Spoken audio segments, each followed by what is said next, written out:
Mesdames et messieurs, bonsoir. Bienvenue dans le 20h. Nous sommes dimanche 21 janvier. Voici les titres. Le Conseil Café Cacao accentue la lutte contre le Shoot and Shoot, maladie du cacaoyer. Des actions seront menées pour traquer la maladie dans l'ensemble des zones de production du cacao. Mais comment reconnaître le Shoot and Shoot? Quels sont ses impacts? Réponse dans ce 20h.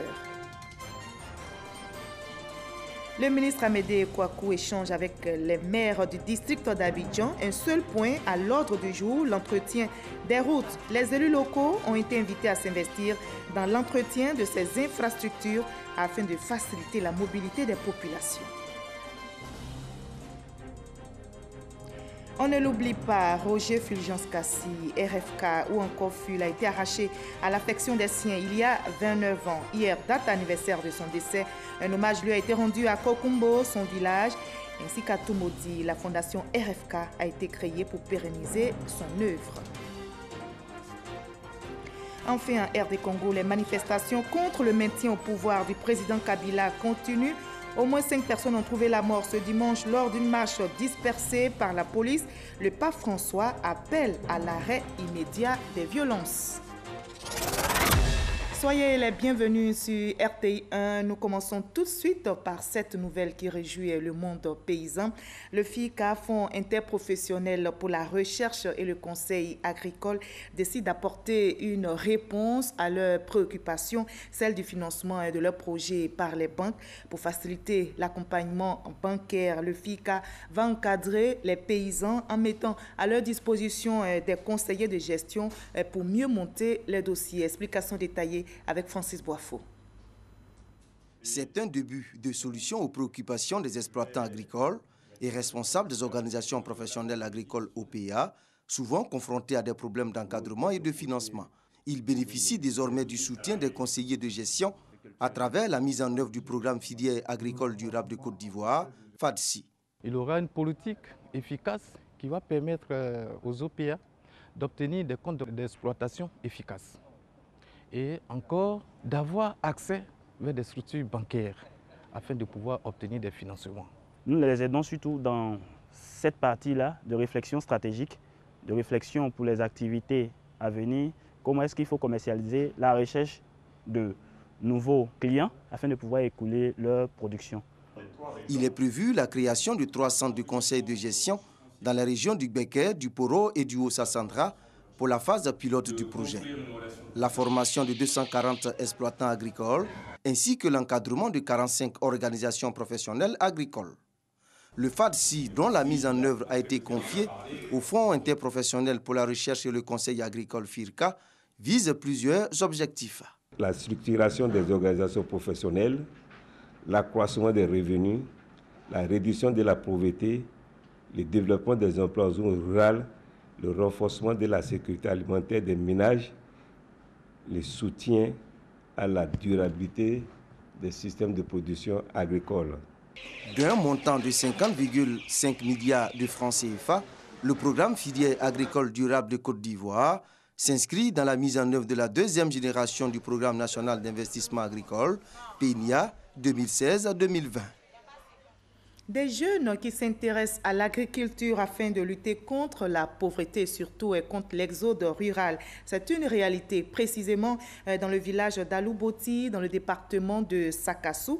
Pour se prendre en charge, plusieurs jeunes se sont lancés dans la culture intensive de maraîcher. Ces jeunes, vous allez le voir, sont soutenus par le projet d'appui à la relance des filières agricoles de Côte d'Ivoire. Le reportage de Soro Corona est commenté par Kwadio Kwame, Jean de Dieu. Récolte collective d'aubergines et de piments. Repiquage de plants de tomates et des piments en pleine saison sèche. Activité des membres de l'association des jeunes du village d'Alouboti pour la production de vivriers de contre-saison. On n'a pas eu ce qu'on attendait parce qu'en ce moment-là, il y avait un abondance sur le marché. Le prix est parti de 25 à 50 francs le kilo. Mais dans ces temps-ci, je sais que ça va marcher. Composée de 80 personnes, dont 90% de femmes, cette association a décidé de s'orienter vers le maraîcher pour mettre fin à l'exode rural. Ces jeunes ont accepté de venir travailler. Ça permet à ces jeunes de pouvoir rester au village pour éviter qu'on appelle l'exode rural. Ça nous a motivés de rester au village. Je ne vais plus en exode rural. Depuis 6 mois, cette organisation a bénéficié du PAR-FACI, projet d'appui à la relance des filières agricoles de Côte d'Ivoire, projet financé par le C2D, contrat de désendettement et de développement. Il fallait suffisamment approvisionner le marché, de sorte que les denrées alimentaires ne connaissent pas de rupture sur les différents marchés. Donc, à travers ce projet, il y a des périmètres qui ont été aménagés avec un système d'irrigation goutte à goutte. Si le projet est bien accueilli, la commercialisation de la production reste une difficulté majeure. On n'arrive pas à vendre normalement nos produits parce que notre piste là est très mauvaise. Quand on s'est envoyé les acheteurs, a dit la route est mauvaise, donc arriver ici diminue le prix des produits. La difficulté, c'est que le projet est bienvenu, mais il y a le problème de ce qu'on appelle l'irrigation qui pose un peu de problème.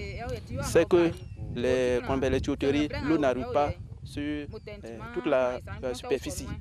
Et ça demande à ce qu'ils arrosent aussi de temps en temps à la main. Prévu pour s'achever fin mars 2018, les jeunes d'Alouboti comptent poursuivre le projet pour la culture intensive des vivriers et surtout lutter contre l'exode des jeunes vers les villes. C'est le projet qui prend fin, mais ce n'est pas ce qu'on appelle la terre est là.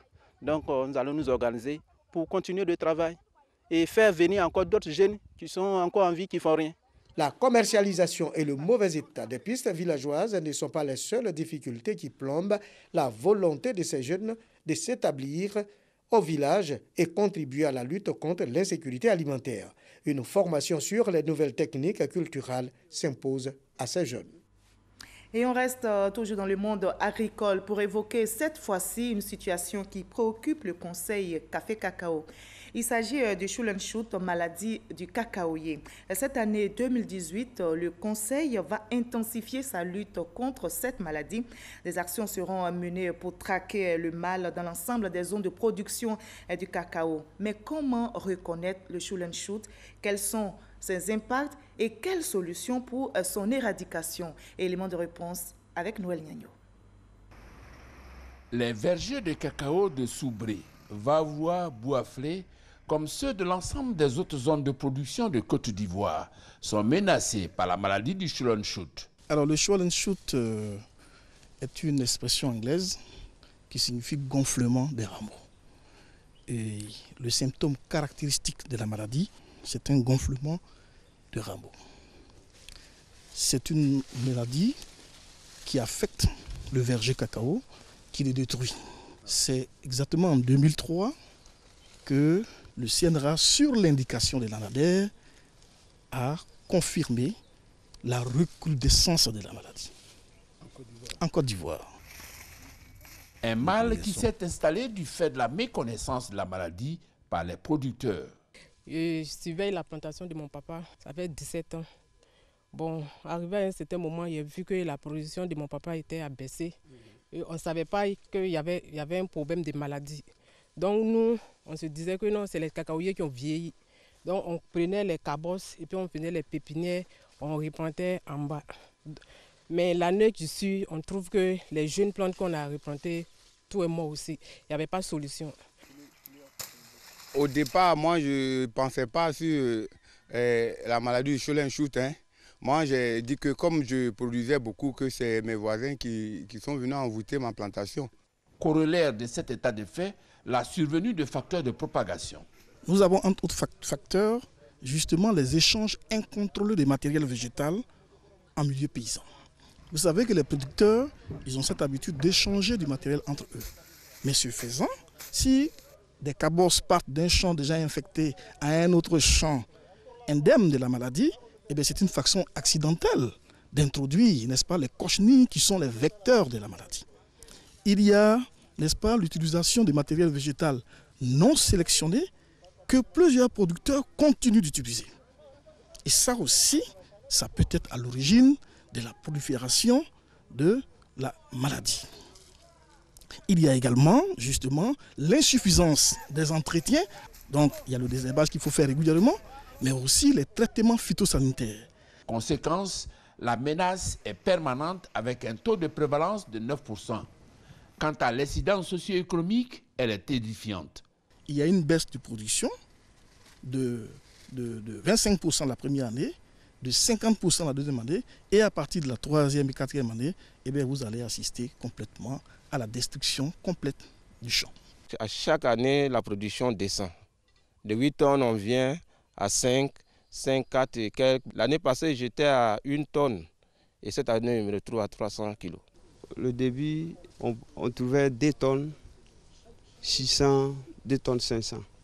C'est revenu à 2 tonnes. Bon, actuellement, cette année, la grande session, là, on a gagné 600 kilos. Bon, depuis 90, en tout cas, la plantation se portait très bien. Où là, je faisais au moins 7 tonnes, 8 tonnes en une seule récolte. 2 ans après, j'ai commencé, la première année, 8 tonnes, j'ai fait 8 tonnes. La deuxième année, c'était plus que ça encore. Maintenant, c'est au niveau de la troisième année où j'ai commencé à avoir les pieds morts. Allez, ça a commencé à diminuer, ça fait 4 tonnes. Cette année-là, j'ai fait seulement que 15 kilos. Le Conseil du café cacao, prenant la pleine mesure du danger, a décidé de circonscrire le mal. Il a donc mandaté le CNRA, Centre national de recherche agronomique pour la recherche, et l'ANADER, Agence nationale de développement rural pour le conseil agricole. De cela, il est ressorti une étude réalisée en 2008 et actualisée en 2012. Elle a permis d'identifier les foyers d'infection évalués à ce jour à 100 000 hectares, dont 40 000 pour Soubré, Daloa, Vavoua, Bouaflé, classés dans le top 10 de la production ivoirienne. Il faut donc éradiquer le mal, de peur de compromettre le leadership ivoirien pour cette spéculation. Premier producteur mondial depuis des décennies, la production de 2016-2017 est évaluée à plus de 2 millions de tonnes. Que faire et comment le faire? L'ANADER, l'Agence nationale de développement rural, dans le cadre de la mission à lui confiée par le Conseil Café Cacao, a élaboré une démarche. Les premiers éléments d'accompagnement, c'est déjà le scieur qui vient pour arracher gratuitement la parcelle. C'est le conseil qui paye. Après ça, on a les herbicides qu'on prend pour tuer les pieds et les souches. Et donc ça aussi, c'est le conseil qui le fournit. Il y a les rejets des bananes qu'on donne aux producteurs. Il y a le maïs, il y a l'arachide pour certains producteurs et le niébé. Arrachage des plants, l'unique solution pour venir à bout du Shoulon Shoot. Il n'y a pas de médicament. Le seul médicament, c'est l'arrachage. En le faisant, on amène les autres producteurs qui ont déjà des bonnes parcelles à ne plus avoir la maladie. Le point de cette opération d'arrachage indique qu'à peine 20 000 hectares sont traités. Il faut donner un coup d'accélérateur pour freiner ce mal aux effets pervers pour l'économie ivoirienne.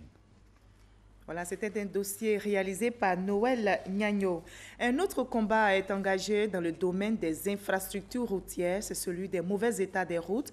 Le ministre des Infrastructures économiques a échangé donc sur le sujet avec les maires du district d'Abidjan. Le ministre Amédée Kouakou invite les élus locaux à s'investir dans l'entretien des infrastructures routières afin de faciliter la mobilité des populations, comme nous l'explique Francis Poifo.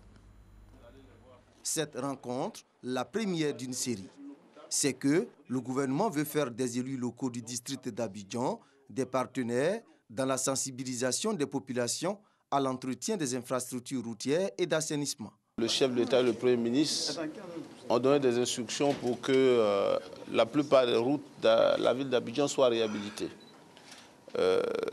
Donc c'est ce travail qui est en train d'être fait. Il y a un certain nombre de tâches qui reviennent aux collectivités. Nous les avons conviés à cette réunion, de sorte que nous puissions donc échanger pour voir comment est-ce que ces problèmes d'entretien des routes, de curage des caniveaux, de construction anarchique sur les caniveaux, tous ces problèmes-là puissent être réglés. Beaucoup d'argent, beaucoup d'efforts viennent d'être réalisés par le gouvernement pour donner plus de bien vivre aux populations, donner une meilleure mobilité à l'ensemble des Ivoiriens avec toutes ces infrastructures qui sont réalisées. Il nous appartient de prendre aussi nos responsabilités pour faire reculer l'incivisme. En tant que maire, nous prenons l'engagement, au niveau de l'UVIC aussi, de rassembler tous les élus. Lancer un appel à l'ensemble des élus pour que chacun joue son rôle dans le développement de notre pays. En attendant, le gouvernement poursuit ses efforts de réhabilitation des voiries urbaines à travers le district d'Abidjan. Le défi est grand au regard de la dégradation des routes et des problèmes d'assainissement. Ouagadougou, capitale du Burkina Faso, s'apprête à accueillir la 5e édition du Forum ouest-africain de développement international des entreprises. L'événement aura lieu du 21 au 23 février prochain. Ce rendez-vous d'affaires offre aux petites et moyennes entreprises de l'Afrique de l'Ouest des opportunités de rencontrer et surtout de nouer des relations avec des entreprises du reste du monde. Le reportage de Nadia Egaïchek connaît dans nos prochaines éditions. En attendant ce rendez-vous de Ouagadougou ici en Côte d'Ivoire, la caravane de Landsuite Blog poursuit sa tournée. Cette caravane a fait escale à Daoukro dans la région de l'Ifou pour l'étape 3 de sa tournée nationale. La caravane a pour objectif de réduire la fracture numérique entre Abidjan et les autres villes de l'intérieur du pays en formant les différentes populations à Internet. Soro Corona, Kadé Sogodogo. Former et éduquer les populations ivoiriennes à l'utilisation quotidienne d'Internet afin de découvrir et de profiter des avantages et des opportunités qu'offre le numérique.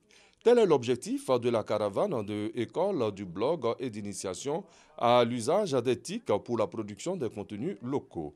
Une initiative de l'ANSUT, Agence nationale du service universel des télécommunications.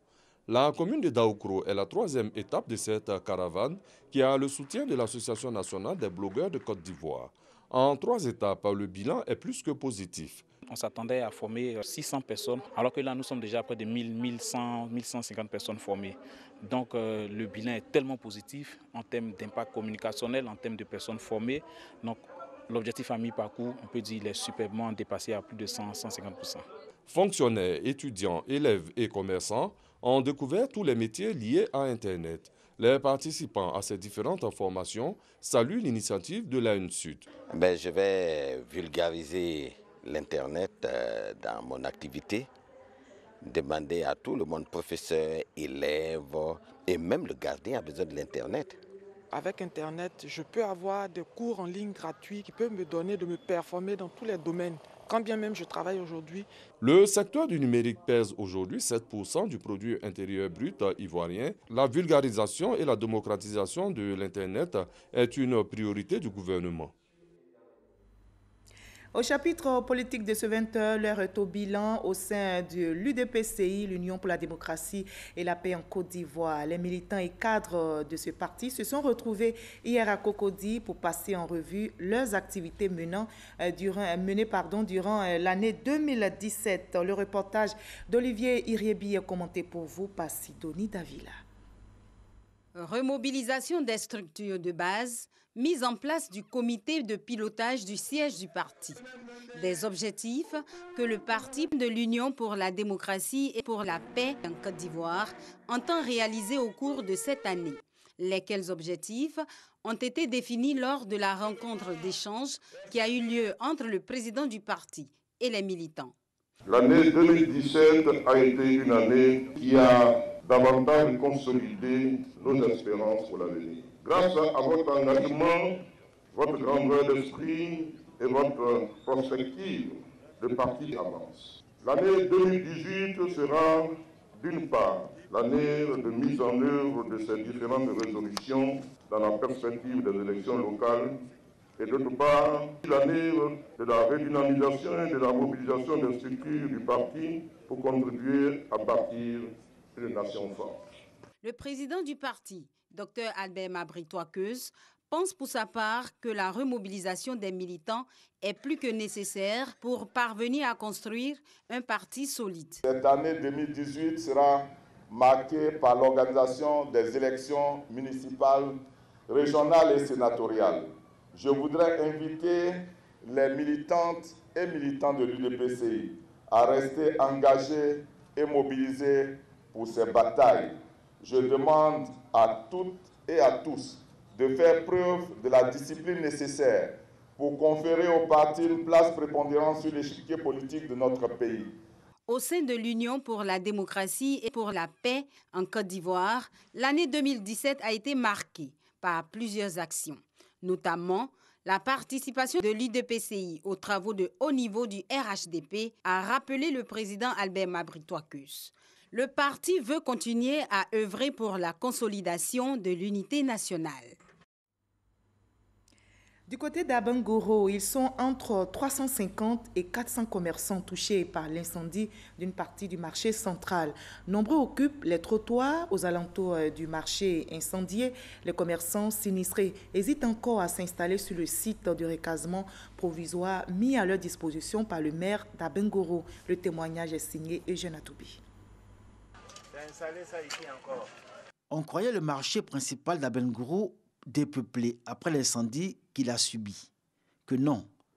Ceux dont les magasins et étals ont été épargnés sont restés en place et les victimes squattent le trottoir, notamment les vendeuses de poissons frais et ceux qui tiennent les boxes de matériel et accessoires électroniques. Comme le marché est brûlé, donc nous sommes obligés de venir sur la route de venir vendre.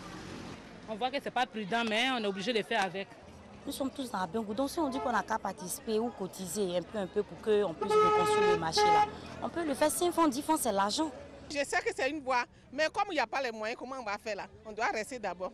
Difficile aujourd'hui d'emprunter la voie principale qui mène à la mairie, car le long de la clôture du marché et sur le trottoir en face du côté des supermarchés, des vendeurs et des commerçants se sont établis. Acheteurs, visiteurs et automobilistes se disputent le macadam au risque du danger. Voici le goudron qui n'est pas assez large. Au cours d'un dépassement, peut-être un peu me toucher. Au cas où si j'étais dedans, peut-être venu garer juste au bord. Ça va au moins, la route sera pas prise.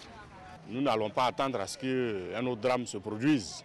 Donc c'est pour cela que je pense qu'il est urgent qu'on trouve une solution palliative pour que la voie soit dégagée.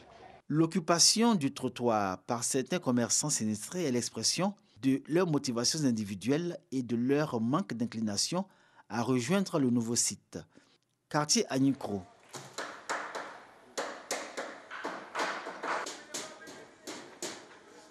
C'est ici, à une centaine de mètres du palais royal, que les commerçants sinistrés seront recasés. Un site qu'ils connaissent bien et sur lequel certains d'entre eux ont même commencé à aménager. Ici et là, des travaux sont en cours ou achevés. Maçons et menuisiers sont à la tâche sous le contrôle et la supervision des commerçants propriétaires. Le maire dit qu'il va arranger de l'autre côté. Donc on est obligé de revenir, voir ce qu'il va faire, quoi. Depuis que le marché est brûlé, moi personnellement, là, je n'ai pas travaillé d'abord. Donc c'est un sentiment de joie de venir ici. On veut qu'après avoir construit un nouvel marché, on va partir là-bas. Ça là, nous-mêmes, nous tous on a mis dans notre tête que c'est en attendant. La mairie d'Abengoro a identifié entre 350 et 400 commerçants sinistrés attendus sur le site du marché d'Agnikro pour un recasement provisoire. Au cours du conseil municipal extraordinaire du vendredi 12 janvier de cette année, le maire Amoakon Kwaku Banga a invité les concernés par le recasement à dépasser certaines considérations qui pourraient, selon lui, contrarier le processus et faire obstacle à la réhabilitation du marché brûlé. Invitation en réaction à bon nombre de critiques formulées par des commerçants sinistrés.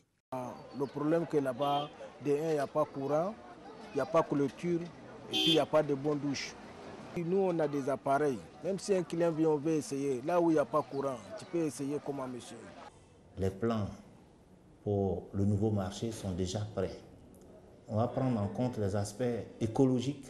Le marché sera entièrement équipé de matériel moderne, de détection incendie. J'invite tous les commerçants du marché central à regagner le nouveau site qu'ils ont choisi eux-mêmes. La mairie d'Abengoro ne cache pas que le manque à gagner en termes de recettes journalières est considérable, sans toutefois donner de chiffres. Malgré l'assurance donnée aux populations par le maire pour la réhabilitation imminente du marché, il y a ceux qui s'en félicitent et les autres qui voient dans les propos du maire Amoakon Kwaku Banga une promesse à des fins électoralistes. Les télécommunications en Côte d'Ivoire, enjeux et perspectives. Le sujet a été abordé dans le magazine de ce dimanche au journal de 13h présenté par Alvorassa. Il avait pour invité M. Bilé Diemeleou, directeur général de l'autorité de régulation des télécommunications de Côte d'Ivoire. Je vous propose un extrait de leur entretien. L'autorité de régulation des télécommunications TIC de Côte d'Ivoire est une autorité qui fait appliquer les règles et les textes réglementaires qui régissent notre secteur. Et puis d'autres textes qui nous ont été attribués par la suite. Et ces missions-là concernent d'abord les télécommunications TIC, la protection des données à caractère personnel, le secteur de la poste. Ensuite, nous avons la gestion des noms de domaine et des adresses Internet de la Côte d'Ivoire, la protection des données à caractère personnel, les transactions électroniques. Très bien. Et tout cela, sans oublier bien sûr la sécurité des réseaux et des systèmes d'information. La population ivoirienne est de 25 millions. Nous avons un parc d'abonnés au mobile de plus de 32 millions. Sans oublier les abonnés fixes qui font près de 288 000. Au niveau de l'Internet, nous avons près de 17 millions d'abonnés Internet et près de 8 millions d'opérateurs de mobile money. Alors, ce secteur est très dynamique. Nous avons près de 2500 emplois directs et puis un chiffre d'affaires de près de 800 milliards. Alors, lorsque vous avez un secteur qui avance et qui contribue à près de 8% au PIB de la Côte d'Ivoire, on ne peut que s'en réjouir et faire de sorte que cela aille encore plus que cela. On ne l'oublie pas, Roger Fulgence Kassi, appelé encore RFK au FUL, cela fait 29 ans qu'il a été arraché à l'affection des parents, amis et de nombreux admirateurs. Un hommage lui a été rendu hier, date anniversaire de son décès à Kokumbo, son village, et à Tumodi. Le témoignage de Kwadio Kwame, Jean de Dieu. Place publique de Kokumbo. C'est ici que se déroule la cérémonie marquant le 29e anniversaire de la disparition de Roger Fulgence Edmond Kassi, l'idole des jeunes. Le regretté Fulgence fut un célèbre animateur de la télévision nationale. La famille de celui qui a brillamment marqué sa génération salue cet élan de gratitude. Ful est un homme d'excellence. Je suis ravi de vous voir ici. À partir de l'instant où vous êtes là et que vous entendez ma voix, choisissez le chemin de l'excellence. Ne trichez pas, ne volez pas, ne fumez pas. Ful joue très bien au ballon. C'est un homme accompli. Il pouvait peut-être devenir un champion de foot, mais il aimait la télévision. Il était encore au lycée quand il a fait sa première émission à la RDI. Moi, je n'ai pas connu le père parce que c'est le même jour qu'il est parti que moi je suis venu au monde. Ils m'ont parlé de lui, il a produit beaucoup d'artistes et il a même fait l'émission Podium.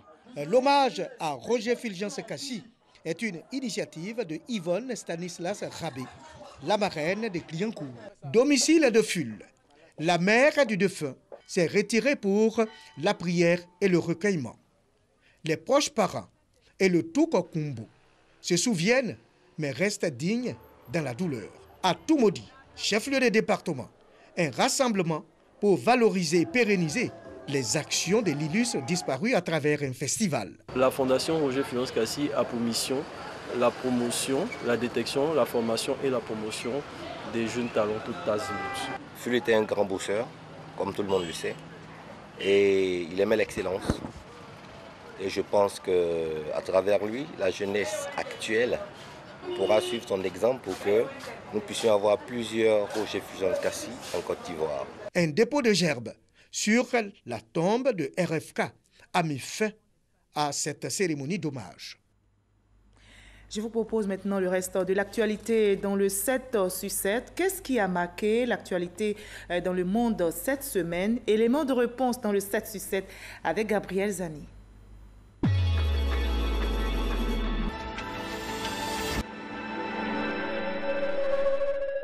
Les Jeux olympiques d'hiver rapprochent les deux Corées. La Corée du Nord a accepté de participer aux Jeux qui se tiendront en février en Corée du Sud, où se sont rencontrés le lundi des délégués nord- et sud-coréens. Leurs discussions ont porté sur la logistique, les athlètes, les supporters, mais aussi sur l'envoi confirmé du groupe féminin de pop nord-coréen Morambang. Une première rencontre officielle avait eu lieu entre les deux pays le 9 janvier dernier. En visite le mardi à Pas-de-Calais, Emmanuel Macron veut une immigration maîtrisée. La France ne laissera donc plus se reconstituer une jungle à Calais. Pour ce faire, Le président français a appelé les forces de l'ordre et les organisations humanitaires à plus de responsabilités dans la gestion des migrants. C'est une victoire pour le gouvernement. Les députés britanniques ont voté mercredi un projet de loi sur le retrait de l'Union européenne. La loi mettra fin à la suprématie du droit européen sur le droit national britannique. Le texte adopté par 324 voix contre 295 doit permettre au Royaume-Uni de continuer à fonctionner normalement après le Brexit. Emmanuel Macron et Theresa May ont signé jeudi un nouveau traité sur le contrôle de l'immigration entre la France et le Royaume-Uni lors du 35e sommet franco-britannique à l'Académie militaire royale de Sandhurst près de Londres. Ce texte prévoit une nouvelle contribution financière britannique ainsi qu'une meilleure prise en charge des mineurs étrangers. Au Bénin, la Cour constitutionnelle a décidé ce vendredi qu'elle ne va pas retirer le droit de grève aux travailleurs des secteurs de la justice, de la santé et des forces de sécurité. L'article 50 de la loi sur la fonction publique stipule que les travailleurs des corps cités n'ont pas le droit de faire grève. Une loi votée le 28 décembre dernier et qui devrait être validée par la Cour constitutionnelle. Mais elle a demandé aux députés de réexaminer le dossier sur le droit de grève. Un commando taliban a fait 6 morts samedi soir dans un hôtel à Kaboul, la capitale afghane. Parmi les victimes, 5 Afghans et une femme dont la nationalité n'est pas précisée. Les assaillants ont tiré à vue sur les clients et le personnel, mais ils ont été abattus après des heures de résistance. En RDC, le comité laïque de coordination, un collectif de laïcs catholiques, a appelé à des marches à Kinshasa et dans tout le pays ce dimanche pour exiger le départ du pouvoir de Joseph Kabila. On dénombre 5 morts et plusieurs blessés à l'issue des affrontements entre la police et les manifestants. Le mandat du président Joseph Kabila a pris fin le 20 décembre 2016. C'est en décembre 2018 que les prochaines élections auront lieu dans le pays.